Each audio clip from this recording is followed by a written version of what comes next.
Hello. Today we're focusing on a topic we all frequently encounter in our lives, the decision-making process. From choosing what to eat to planning our careers, our decisions shape our lives.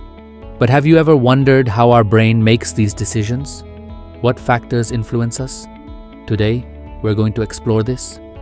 First of all, the decision-making process begins in our brain through a combination of conscious and unconscious mechanisms. Unconscious decisions are usually quick and involve the limbic system, the part of our brain that operates automatically. For example, deciding to run away in a dangerous situation. On the other hand, conscious decisions are governed by the prefrontal cortex.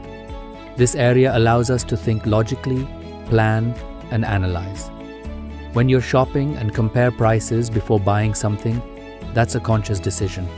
But when you suddenly throw a chocolate bar into your cart because it caught your eye, that's an unconscious response.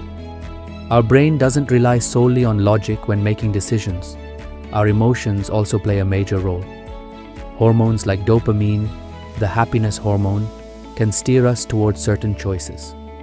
For example, if you've had a happy experience at a particular restaurant, your brain is more likely to favor that option. Similarly, stress hormones like cortisol can make decision-making more difficult. That's why it's harder to make the right choice when you're stressed. For instance, before an exam, you might overthink a question but end up choosing the wrong answer due to stress. So, what's more influential in our decisions, logic or emotions? Neuroscience research suggests that our brain often tries to strike a balance.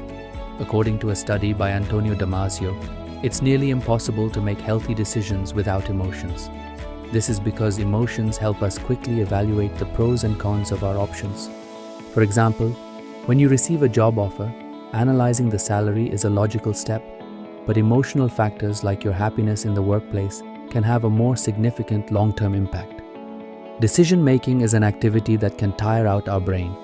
When we make too many decisions throughout the day, we experience decision fatigue. This fatigue often leads us to opt for easier but potentially less ideal choices. For instance, choosing unhealthy food at the end of the day is a common example. To protect your brain from this, it's effective to save important decisions for earlier in the day. Decisions made in the morning, when your brain is more refreshed, are generally healthier. In conclusion, the decision-making process is not just about logic. Emotions, hormones, and unconscious processes shape this mechanism. Remember, to make better decisions, it's important to rest your brain, understand your emotions, and think consciously. If this topic interests you and you'd like to learn more, don't forget to like this video and subscribe. See you in the next video.